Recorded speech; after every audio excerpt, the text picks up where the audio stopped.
व्यास भगवान की, आप सभी श्रोताओं की, यहाँ पे आए हुए सभी मेहमानों का मैं भूमिहार विकास मंच की तरफ से हार्दिक अभिनंदन करता हूँ। और जैसे कि व्यास जी का पर से क्या नाम व्यास जी ने हमें आज्ञा दी है कि आप हमारे ममगई जी जो हैं हम सबको संबोधित करेंगे। आप ममगई जी आप जाएं और व्यास जी का पहले आशीर्वाद दें, उसके बाद यहाँ पे संचालन करें। उसके बाद हमारी भूमिहार संस्था की तरफ से रेणु अधिकारी जी जो कि आज यहाँ पे सारी व्यवस्था देख रही हैं, जो लोग हमारे अतिथि आए हुए हैं उनका सत्कार करने के लिए आप लोगों को बुलाएंगी। तो जब तक ममगई जी अपना संबोधन करते हैं तब तक रेणु जी आप व्यवस्था बना लें। जो हैं जो लोग आए हैं और जो लोग भी व्यासपीठ पे जाके भगवान व्यास जी का आशीर्वाद लेना चाहते हैं उनका हार्दिक स्वागत है। आप रेणु जी को नाम लिखवा लें, वहाँ पे मंच पे जाके नाम लिखवा लें। व्यास जी आए हैं, आप लोगों को जरूर आशीर्वाद देंगे। अगर आपकी किसी की इच्छा है तो आप जरूर वहाँ पे जा सकते हैं। ऐसे ना हमारे समिति की तरफ से और ना ही व्यास जी की तरफ से कोई ऐसी परेशानी है कि कोई उनके दर्शन के लिए नहीं जा सकता। तो हमारी आजकल जो है ना एक तो क्लोजिंग का टाइम चल रहा है, तो इसलिए थोड़ा टाइम हम कम दे पा रहे हैं। तो आप कथा तो मैंने पहले ही कहा था कि व्यास जी कथा सुना रहे हैं, आप लोग कथा सुन रहे हैं। तो ममगई जी आएँ और अपना उद्बोधन। देवभूमि उत्तराखंड की, व्यासपीठ पर बैठे भगवान व्यास महाराज की, पुरुषोत्तम भगवान राम की और सभी भक्तों की मैं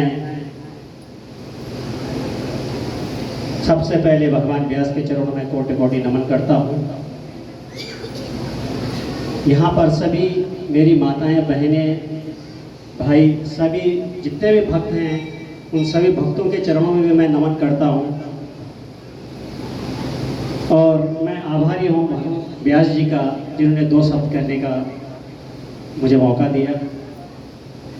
कथा कितनी सार्थक है, कितने आप लोगों को अंदर से उसके भावों का अनुभव हो रहा है, ये आप मुझसे बेहतर जानते हैं।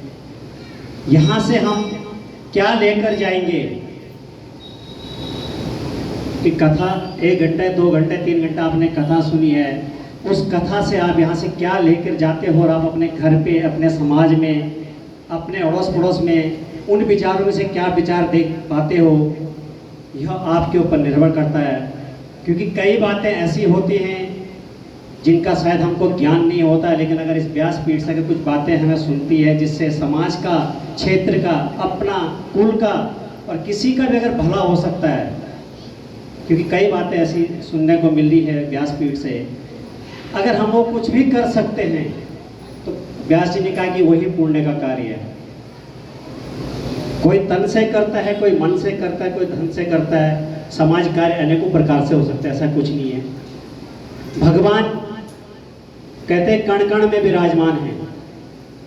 प्रभु राम राजगद्दी में बैठने को तैयार थे, लेकिन नहीं, पद में क्या था? वनवास था। तो ये भाग्य तो हम सब के ऊपर वाले लिख दिया, किसके भाग्य में क्या है, ये सब विधि का विधान है, सब लिखा हुआ है पहले से। उनके भाग्य में लिखा था कि उनको वनवास जाना है। उसके बावजूद भी कि गद्दी जो है भरत के लिए मांगी, लेकिन भरत की राज किस्मत में भी जो है राजगद्दी नहीं थी। उनने भी उनके चरण पादुका रखे और उनके सेवक बनकर कार्य किया।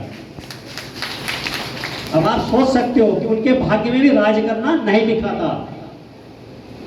तो ये हम तो छोटे से एक इंसान है, जब साक्षात भगवान इस धरती पर विराजमान हुए और वो राजपाट नहीं कर पाए तो हम तो मानव है, हम क्या कर पाएंगे। इसलिए जितनी यहाँ से बुद्धि, ज्ञान या जो कुछ भी हम सब यहाँ से लेके जाते हैं, उसका कहीं ना कहीं अगर हमने अनुसरण नहीं किया, क्योंकि स्वामी विवेकानंद जी ने भी एक बात कही थी जो मुझे हमेशा याद रहती है कि जो हम बोलते हैं, जो हम सोचते हैं, वो तब तक निरर्थक है, तब तक उसका कोई अर्थ नहीं है, जब तक हम उसको धरातल पर थोड़ी बहुत कर नहीं लेते हैं।